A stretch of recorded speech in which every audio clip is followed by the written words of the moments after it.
Learning focusing.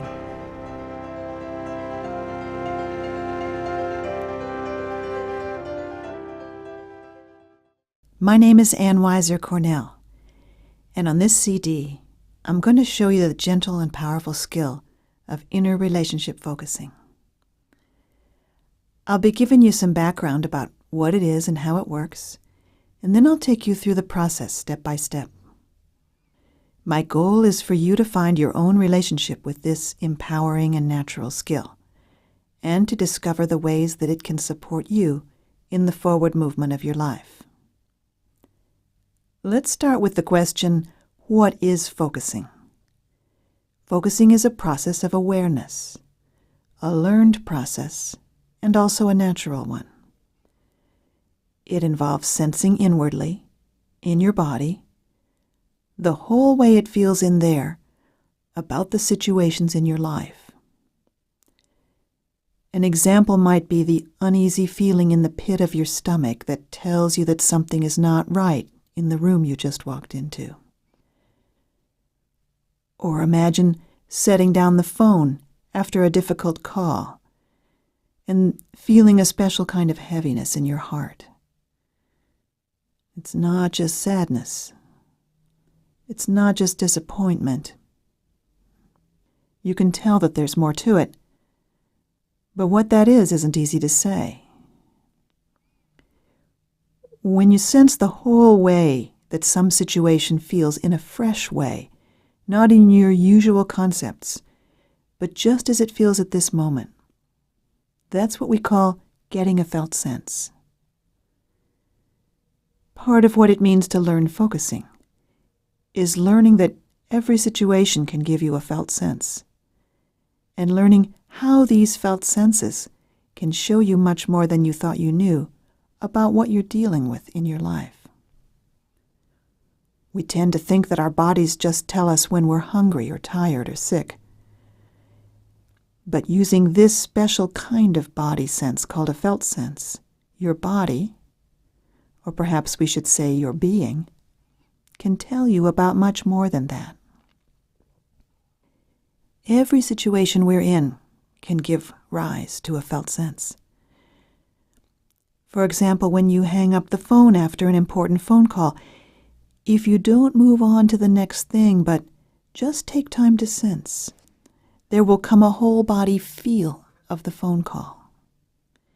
It wouldn't have words at first, which is why we often ignore it. But it has in it all the aspects of the phone call, what happened, what you hoped would happen, what it means, how you feel about it now, what you're planning next, all is in there. You can see why focusing is a radical departure from the usual ways we operate in our culture, because it involves taking time with how things feel instead of rushing on. When you learn focusing, you learn to allow these felt senses to form and then to be with them, even when what you feel is vague, unclear, and hard to put into words. You learn to turn toward what you're feeling with interested curiosity, rather than being caught up in feelings and acting out of them.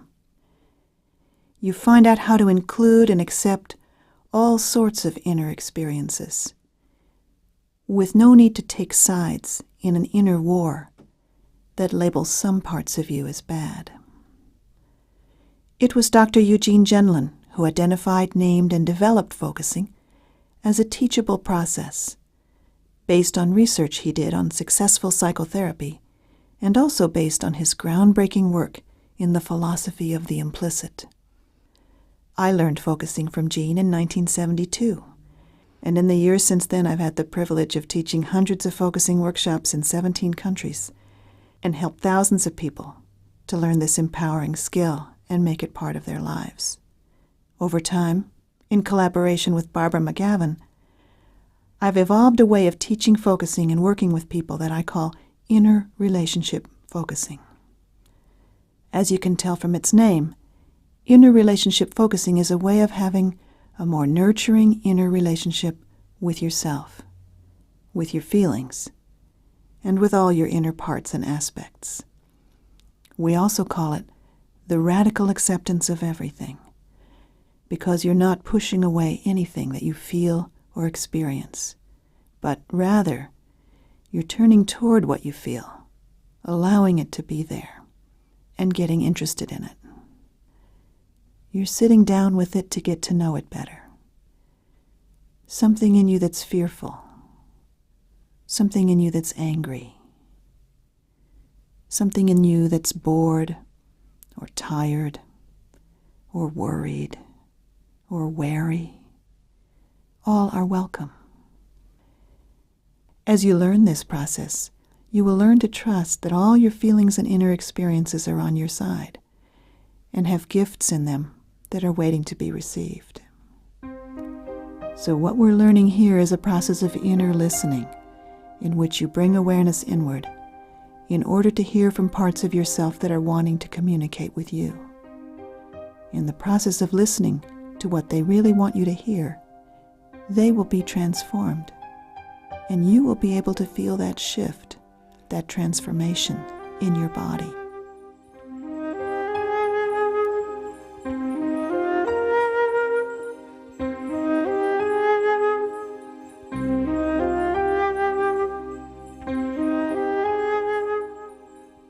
Let me give you an example so you'll see what kind of transformation we're talking about.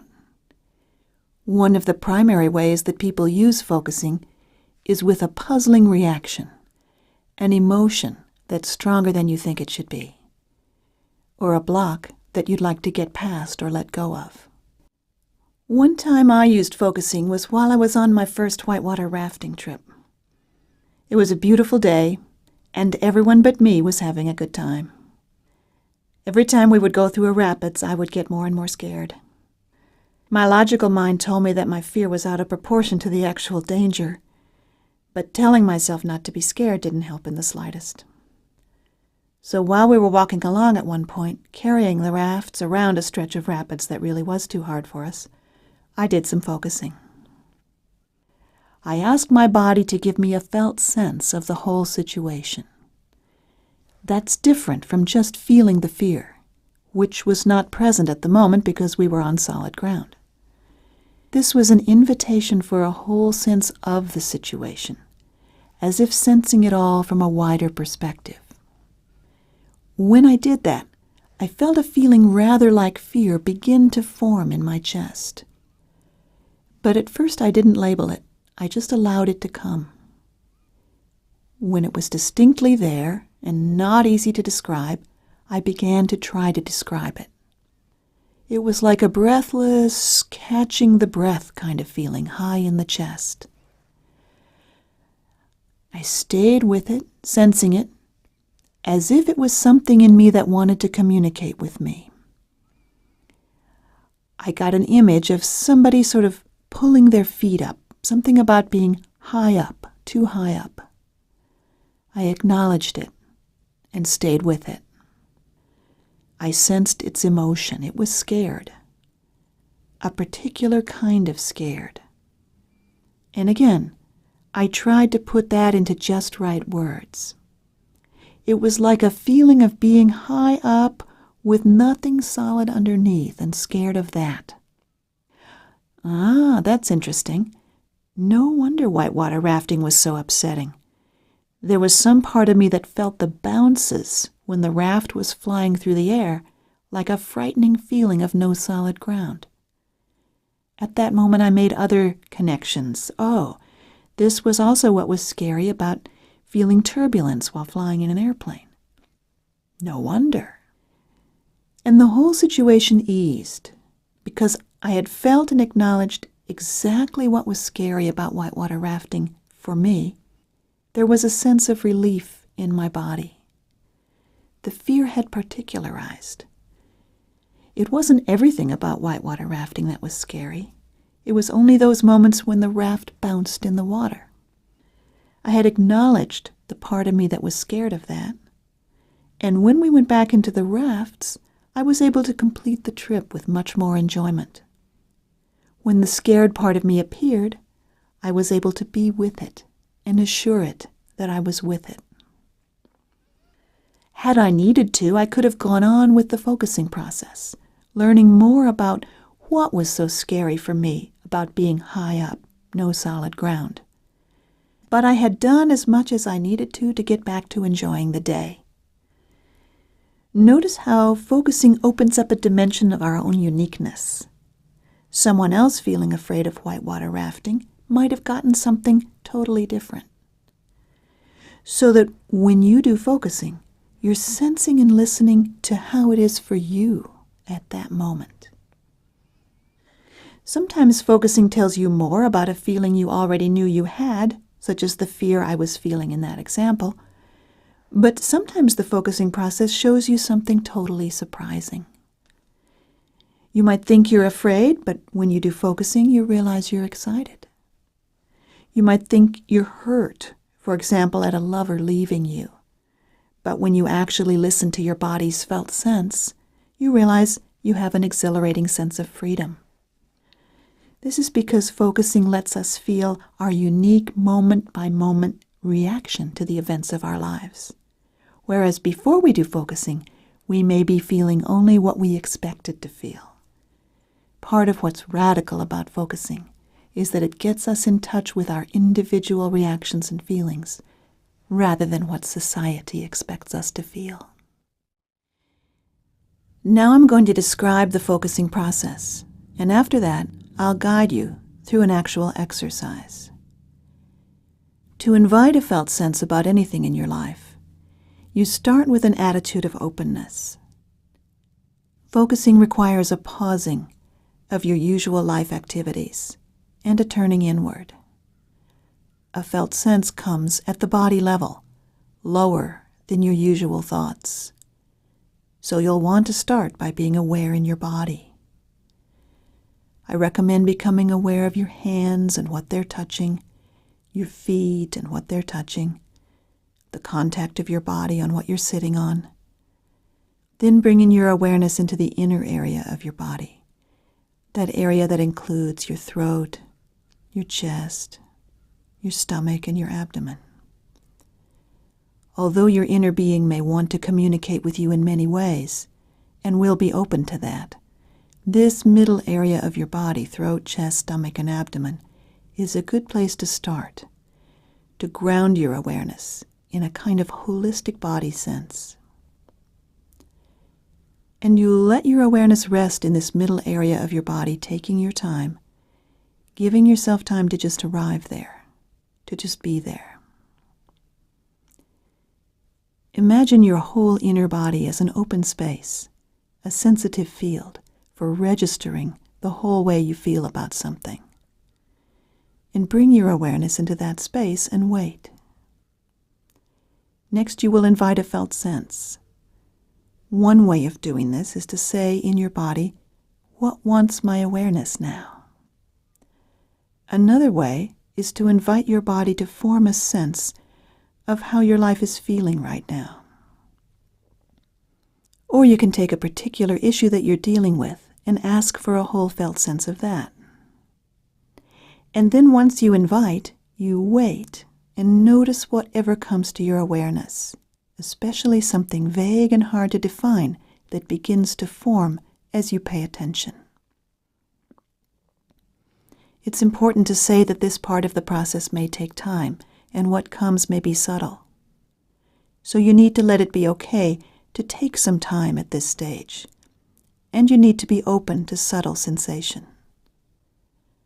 Although eventually you'll be able to do focusing while in the midst of your life, at first it can be very important to set aside a special time and place where you won't be interrupted, and take time to get quiet before you start. This is the stage where people can start to wonder if they're doing it right and what they're supposed to be feeling or finding. If you're wondering, if you're not sure, my best suggestion is to accept anything as a good starting point. Anything is something. It could be a body sensation, like a tightness in the chest. It could be an emotion, like sadness or disappointment. It could be an image, like a penguin leaping out of a flow of ice. It could be a thought, or it could be a memory. You shouldn't even have to worry about putting it into one of those categories. Just accept anything that comes to your awareness as the answer to your invitation. And yes, it could be something that you'd already been aware of, like that tightness in your stomach that you'd been feeling all day. Although most often, it's something that arises after your invitation. Like you were feeling fine, but after inviting your body's whole sense of how your life is going, you begin to feel a heaviness in your heart area. And it doesn't have to be specifically felt in your physical body.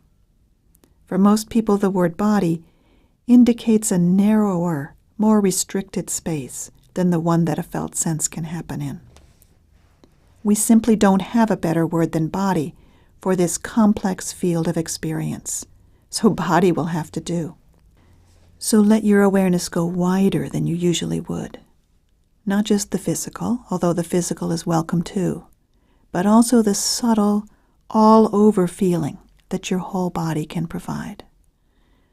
This may sound mysterious, but very likely you felt it before, when you had a hunch or a gut feeling about something. You just never gave it a name. And once you're aware of something being there, you will usually greet it, like saying hello to it, or saying, yes, I know you're there.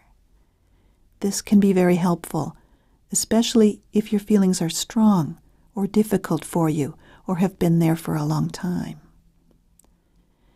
Saying hello is the beginning of an inner relationship in which you are going to pay attention and listen. But you don't have to like something in order to say hello to it. Hello is not I love you. Hello is an acknowledgement of existence. And even if you don't like what you're finding inside, you need to acknowledge its existence in order to go further. I said you will usually greet it because sometimes when feelings are very subtle or delicate, they can feel too delicate for even a hello. Like a shy animal at the edge of the woods, hello would spook it away. You can probably sense if this is so. Just be with something that feels too shy to say hello to. If you're not used to being aware of a felt sense, it can take a little time to get it. Most people find felt senses by tuning into their bodies. Yet felt senses are not merely physical. They are how the situations of your life feel all at once. This is the most surprising part of focusing for most people, that there is a new kind of sense that we may not have felt before, or even if we felt it, we didn't pay attention. We didn't know it was important. Your body is always carrying the feeling of being you in the midst of your life. But until you turn your awareness inward, take some time, allow this felt sense to form, you may not know it's there. But please don't dwell on the question of whether you have a real felt sense or not. Just go with what's coming to your awareness. If you're sensing something bodily, go ahead with it. If what you're aware of is a thought, a memory, or an image, take some time to invite the feel of that in the middle area of your body. Next, you'll describe what you're sensing. This means finding a word or words or an image or even a sound or a gesture to describe how this feels in your body right now. Often this may be a body sensation word, such as tight or heavy or constricted. It may be an emotion word, such as sad or scared. You may find yourself combining words like sad heaviness or scared tightness. You may find yourself using metaphorical, even poetic language. For example, it feels as shaky as a newborn colt. You may see images in your body, and the images are the description, like seeing in your belly a little child all curled into a ball, hiding under a blanket. All of these and more are fine.